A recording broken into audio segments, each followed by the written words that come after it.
जय जय श्री राधे निताई गौर हरि बोल। श्री जीव गोस्वामी पाद की जय।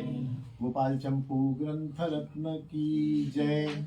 गुरुदेव भगवान की जय। तुलसी महारानी की जय। गिरिराज महाराज की जय। वृंदावन रजरानी की जय। यमुना रसरानी की जय। श्रृंगार वट की जय। अपने अपने गुरुदेव की जय। समस्त वैष्णव वृंद की जय। जय जय श्री राधे श्याम। जय निताई गौर हरि बोल। अनेक दिनों से श्री गोपाल चंपू ग्रंथ रत्न का रसास्वादन चल रहा है।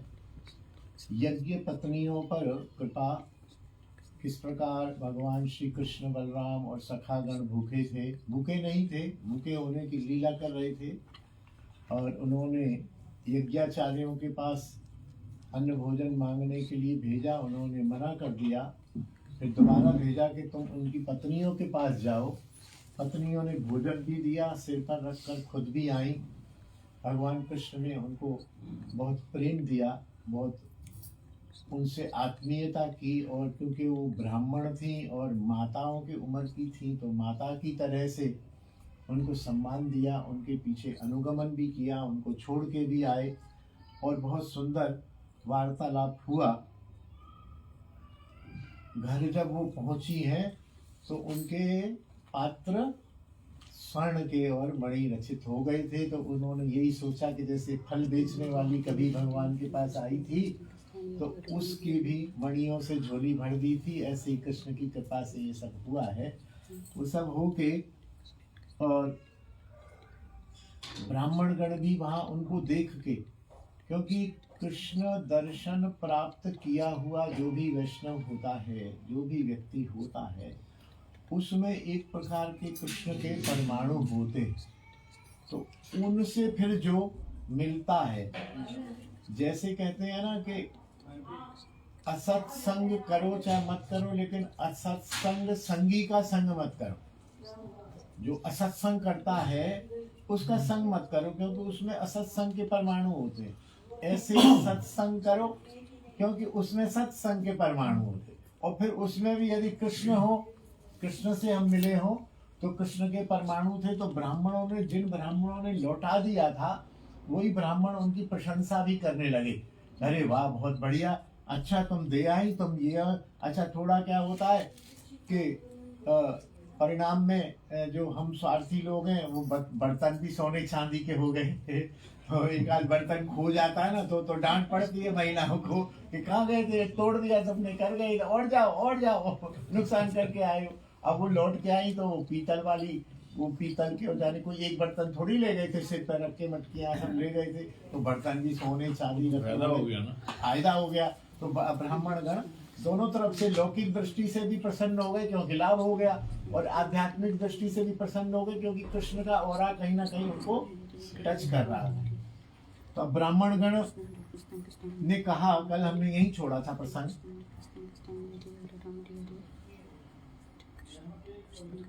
ब्राह्मण गण ने कहा कि हमारी पत्नियों ने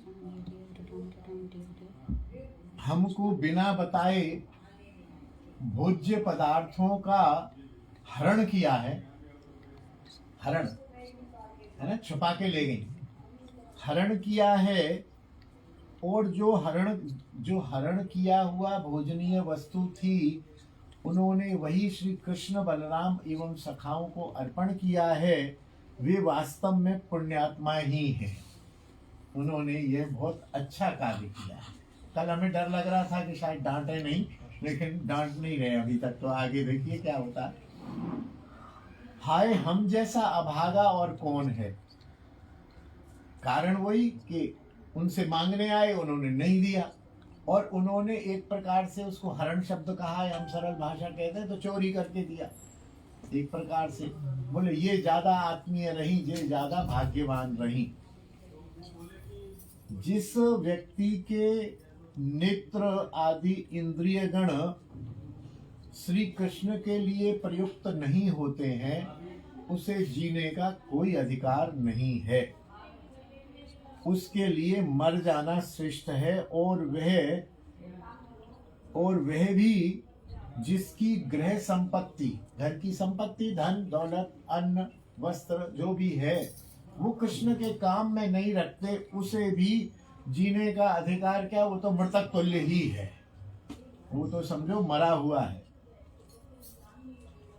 जो व्यक्ति जीवन रहते हुए राजीव लोचन श्री कृष्ण का भजन नहीं करता है, वह जीव कुत्सित है। और यदि वो ब्राह्मण है तो वो कुब्राह्मण है। यदि वो ब्राह्मण है तो वो कुब्राह्मण है, असत ब्राह्मण है। और वह दुर्दैव का मारा है, दुर्भागा है, अभागा है। इस प्रकार अपनी पत्नियों के संग से उन ब्राह्मणों में श्री कृष्ण के दर्शन की तृष्णा जाग उठी। उन्हें लगा हम भी उन श्री कृष्ण को भोजन तो नहीं दिया, कम से कम दर्शन तो करके आए। किंतु उद्दंड कंस के भय से वे कृष्ण दर्शन के लिए नहीं गए, क्योंकि वो राज्य के ब्राह्मण थे और राजकीय ब्राह्मण थे। उनको लगा कि हम यदि जाएंगे तो हमें कंस का दंड होगा, राजा कंस है वहां का, इसलिए वो गए नहीं। किसी एक ब्राह्मण ने जब उसकी पत्नी सामान लेके जा रही थी, किसी एक ब्राह्मण घर पर ही था, कुछ वस्तु लेने आया था, तो उस ब्राह्मण ने अपनी पत्नी को बांध दिया और कमरे में बंद कर दिया और जाने नहीं दिया। एक यज्ञ पत्नी को जाने नहीं दिया था।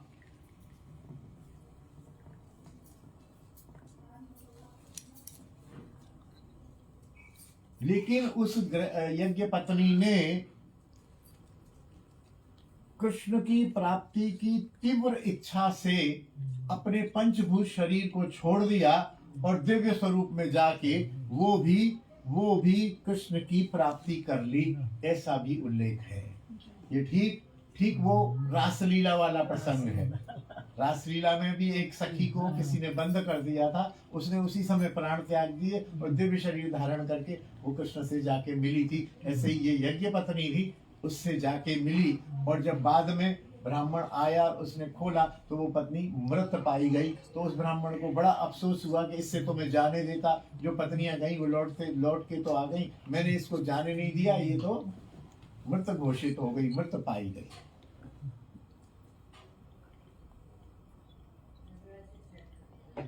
याज्ञिक ब्राह्मणों में जो विचार आ रहे हैं वह ठीक ही है। जैसे धूल कभी आकाश में उड़ती है, कभी नीचे बैठ जाती है, उसी प्रकार जो क्षुद्र कर्मी गण हैं, क्षुद्र कर्मी गण माने अपने कर्मानुष्ठान करते हैं, जो यज्ञ आदि करते हैं, उनको एक शब्द बोलते हैं, मैं भूल रहा हूँ, कर्मकांड करने वाले जो क्षुद्र लोग हैं, वो एक क्षण में उच्च और एक क्षण में नीचे आ जाते हैं, क्योंकि एक क्षण में तो उनको कृष्ण दर्शन की लालसा उदित हुई, हम भी करके आवे, क्योंकि कर्मीगण कर्मानुष्ठान कर्मकांड करने से कहीं ना कहीं चित्त शुद्धि आदि तो होती ही है और अच्छा ही कार्य है। दूसरे ही क्षण फिर वो कंस का भय आदि भी उनको खा गया और इसलिए वो कृष्ण के दर्शन से वंचित रह गए। ठीक ऐसे ही जो कर्मकांडी हैं, ये तो एक क्षणिक अवसर मिला कि उन्होंने सोचा दर्शन कराएं, फिर भर लगा 10 मिनट में ही हो गया। लेकिन जो विशुद्ध कर्मकांडी गण है, बोले उनका भी यही हाल होता है। कर्मानुष्ठान कर्मकांड के फलस्वरूप उनको स्वर्ग प्राप्त होता है और फिर स्वर्ग में क्षीणे पुण्य नरकलोकम विशंति ही, वो उनका पुण्य समाप्त होते ही वो तुरंत फिर अपने कर्मों के भय से नीचे भी आ जाते हैं। तो तीनों जगह उन्होंने जो धूल और कर्मीगण में उन ब्राह्मण को भी कर्मीगण बता दिया क्योंकि वो कर्मानुष्ठान कर रहे थे, और हम आप लोग भी जो जो स्वर्ग आदि की कामना से यज्ञ अनुष्ठान आदि करते हैं उनका भी यही हाल होता है। स्वर्ग चले भले ही जाए लेकिन वो वापस नीचे आ ही जाते हैं। जिस व्यक्ति ने पूर्व काल में सदा श्री कृष्ण की सेवा की है अथवा जिसने श्री कृष्ण की कामना की है और सदा ही श्री कृष्ण के ग्रंथों का, श्रीमद् भागवत आदि, गोपाल चंपू आदि ग्रंथों का अध्ययन किया है, वही पूर्व काल में भजन करने वाला भक्त ही इस जन्म में भी कृष्ण का भजन किया करता है, ऐसा सिद्धांत स्थापित किया। अर्थात सदैव एक जीव को कर्मकांड और कर्मानुष्ठान से बचते हुए, स्वर्ग की कामना से बचते हुए सदैव कृष्ण भजन करना चाहिए।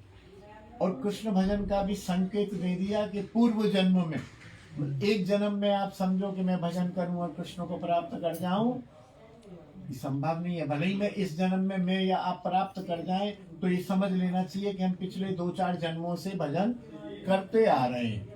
ये संकेत दिया उन्होंने कि सदैव जीव को श्री कृष्ण भजन ही करना चाहिए। कृष्ण भजन करने से उसको अगला जन्म में बेहतर कृष्ण भजन मिलता है और अगले जन्म में और बेहतर कृष्ण जन्म मिलता है। तो कृष्ण भजन ही सार है, कर्मकांड जीव के लिए सार नहीं है। कृष्ण भजन करना चाहिए, ये उन्होंने सिद्ध किया। तदनंतर श्री कृष्ण ने, क्योंकि ये एक मैंने पहले भी देखा है कि एक बार, ये पत्रकारों की भाषा है, जीव गोस्वामी की भाषा ही लिखते हैं, पत्रकार लिखते हैं ना, ऐसा हुआ पकड़ा गया और उनको तुरंत जेल भेज दिया गया, ऐसा लिखने के बाद फिर लिखते हैं कि आज शाम को 7 बजे ऐसा। तो वो पहले तो एक बार उन्होंने उनको भेज दिया, प्रणाम हो गया, पा लिया, सब पूरा वर्णन करके, अब ये फ्लैशबैक में दोबारा से शुरू किया कि ब्राह्मणों ने क्या किया, फिर वो परिवेशन कैसे हुआ। तो बता रहे हैं कि कृष्ण ने अपने हाथों से परिवेशन करके सख्य भावपूर्ण असंख्य गोप बालकों को अन्न व्यंजन भोजन कराए और हर्षपूर्वक प्रति वस्तु के स्वाद की प्रशंसा करते हुए महानंद का विस्तार किया। ये एक जो परिवेशन का काम है, ये बड़ा आनंद देने वाला। कभी कभी ऐसा लगता है जैसे हम परिवेश करते हैं तो कहते नहीं गुरुजी आप खाओ पहले, लेकिन एक बड़ा आनंद आता है, खिलाने में बड़ा आनंद आता है परिवेशन में, कि खिलाया जाए, लोगों को बैठा के बताया जाए, ले लो ये थोड़ा बड़ा अच्छा, ये पनीर घर का बना हुआ है, ये मलाई पनीर है, ये देखो ये ऐसा है, ये इसको फलानी चीज बोलते हैं। तो परिवेशन करने में बहुत सुख मिलता है। तो कृष्ण भी अपने सखाओं को उन्होंने स्वयं परिवेशन किया, ये और महानंद का वर्णन किया। फिर मधुमंगल भी वहां थे और मधुमंगल ने अनेक रस आदि युक्त व्यंजनों को खाकर कृष्ण से कहा, আপনি বুঝতে পারতেন হিন্দি খুব ভালো করে? আমি হিন্দি শুনি। হিন্দি শুনি, আচ্ছা না আমি তো বাংলাতেই বলবো, আমি হ্যাঁ বাংলাতেই বলবো যদি আপনি না না আমি হিন্দি বুঝতে পারি। বুঝতে পারেন, ঠিক আছে তাহলে হিন্দিতেই বলবো, ঠিক আছে? হ্যাঁ চলো, মাঝে মাঝে বাংলাও বলতে পারি আমি আর কি, माझे माझे। तो कृष्ण को कहा मधुमंगल ने, कृष्ण ये सुंदर पकवान व्यंजन याचना के द्वारा प्राप्त हुए हैं। एक एक शब्द कितना महत्वपूर्ण है, मांगे हुए हैं, ये नोट खर्च करके नहीं लाए हम, मांगे हुए हैं, भिक्षा के अन्न हैं, फिर भी अमृत के समान लग रहे हैं।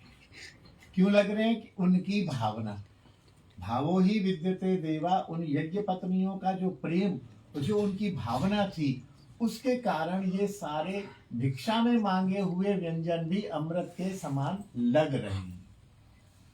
और यहाँ ये भी संकेत कर दिया विरक्त वैष्णवों के लिए कि भिक्षा में मांगी हुई माधुकरी भी अमृत के समान होती है, उसको कभी उपेक्षा की दृष्टि से नहीं देखना चाहिए। ये भी संकेत कर दिया। किसी वस्तु को देकर बदले में प्राप्त किया गया अमृत इतना सुस्वादु नहीं होता है जितने ये मांग कर लाए गए व्यंजन सुस्वादु हैं।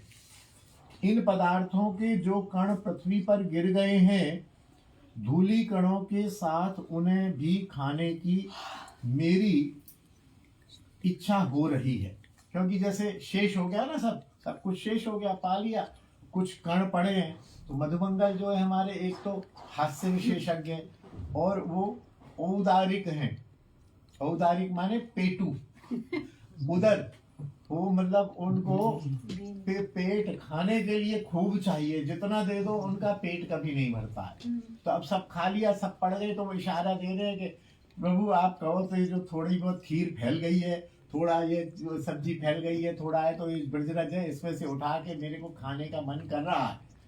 तो इस पर कृष्ण ने कोई उत्तर नहीं दिया। फिर उन्होंने ये कहा कि कृष्ण ऐसा नहीं हो सकता। कि भाई कैसा? बोले ऐसा नहीं हो सकता कि ये जो यज्ञ पत्नियां हैं ये हमारे घर के आसपास ही कुटिया बना के रहने लग जाए। इतने बढ़िया बढ़िया व्यंजन है, अब कौन इनसे मांगने जाएगा भाई?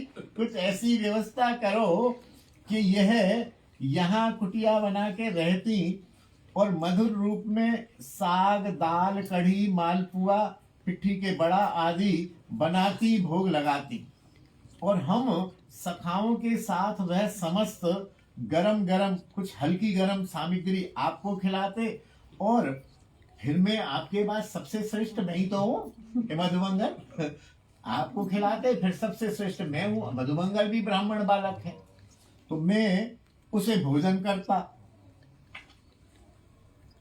लेकिन मुझे पता है आप जो है ना ये मानते नहीं मेरी बात, आप क्रोध कर जाते, इसलिए मैंने यज्ञ पत्नियों के सामने ये बात कही नहीं थी, अब कह रहा हूं। ये भी भय है कि कृष्ण से डांट पड़ जाएगी, तो मैंने उस समय नहीं कही थी। लेकिन यदि ऐसा हो जाए, आप कोशिश करना, देखना, उनसे बात करना, कोशिश करना, उनका घर यदि कहीं तो तुम बनवा दो एक कुटिया, यहीं रही आएंगी, बनाती रहेंगी, खाती रहेंगी, और वो आपको प्रिय है और आप उनको प्रिय हो, इसमें हानि भी नहीं है कोई। श्री कृष्ण ने कहा, हे औदारिक, औदारिक शब्द आ गया, औदरिक, औदरिक, बहुत खाने वाले पेटू, निश्चय ही तुम उन्मादग्रस्त हो गए हो। मतलब तुम जैसे है, जैसे नशा करने से थोड़ा सा व्यक्ति उन्मादित हो जाता है, ज्यादा भोजन खाने से तुम नशे में आ गए हो और निर्लज्जता को प्राप्त हो रहे हो। तब सबने हंसते हुए कहा, हे प्रिय सखे, यदि यह मधुमंगल पराये अन्न भोजन की इच्छा रखता है तो इतना तो हम कर सकते हैं। बोले कितना कर सकते हो? बोले ये कह रहा है ना कि वो पत्नियां हमारे घर के आसपास आके रहें, तो पत्नियां तो नहीं रह सकती, उनके पति भी हैं, सब हैं, लेकिन ये तो पेटू है, इसको भोजन चाहिए, तो हम ऐसा कर सकते हैं कि इसकी कुटिया उन यज्ञ पत्नियों के पास बनवा सकते हैं। बहुत सुंदर। इस आलसी या पेटू की उन समस्त ब्राह्मण पत्नियों के निकट रहने की व्यवस्था करा सकते हैं। तब ये वहां उनके द्वारा दिए गए मधुर मधुर भोजन, चाहे वो शुद्ध हो चाहे उच्छिष्ट हो, इससे इस पेटू को क्या फर्क पड़ता है? इसको मिलता रहेगा, इसको देती रहेंगी, जो बचा खुचा भी इसको मिलता रहेगा, इसकी कुटिया हम वहां बनवा देते हैं। कृष्ण ने कहा, हाँ ये आप सब ठीक कह रहे हो, मैं ऐसा करता हूँ कि भगवती पौर्णमासी से बात करता हूँ, क्योंकि मधुमंगल पौर्णमासी के पौत्र है और पौर्णमासी के साथ ही रहते हैं। तो मधुमंगल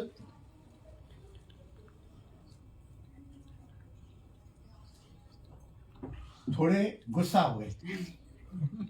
मधुमंगल थोड़े गुस्सा होकर बोले, युवराज कन्हैया, देखो ये जो है ये सब अत्यंत लोभी हैं, ये सखागण है और मेरे से छीन छीन के खा जाते हैं।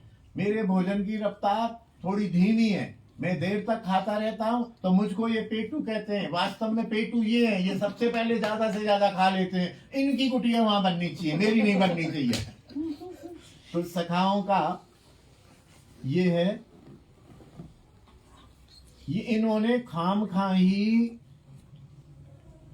मुझे बदनाम कर रखा है। तब सबने कहा, अरे वाचाल,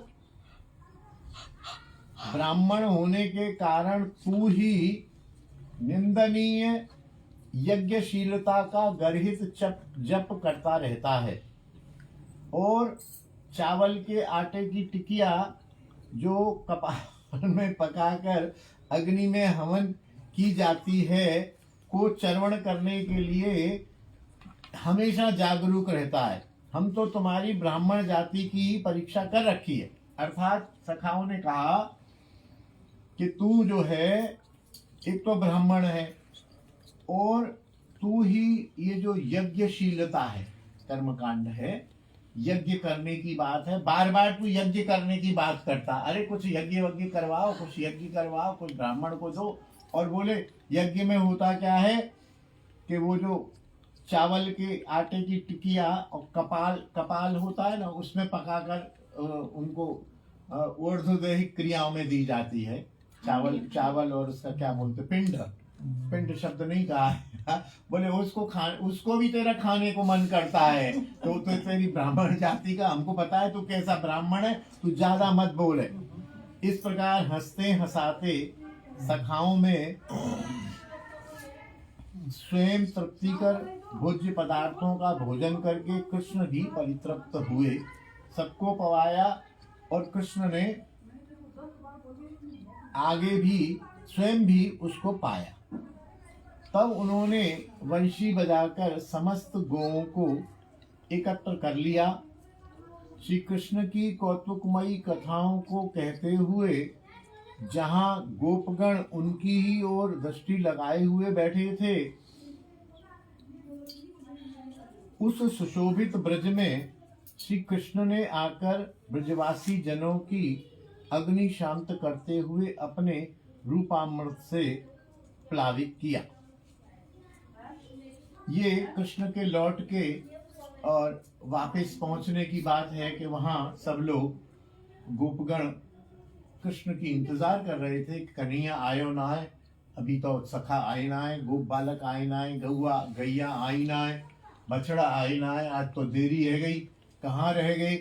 तो फिर जाकर कृष्ण ने आकर ब्रजवासी जनों को पूरा प्रसंग सुनाया है कि ऐसे ऐसे, इस बात को पहले भी कह आए हैं लेकिन फ्लैशबैक में कह रहे हैं। तो उनके विरह जनित अग्नि को शांत किया है और अपने दर्शन देके समस्त ब्रजवासियों को आनंदित किया।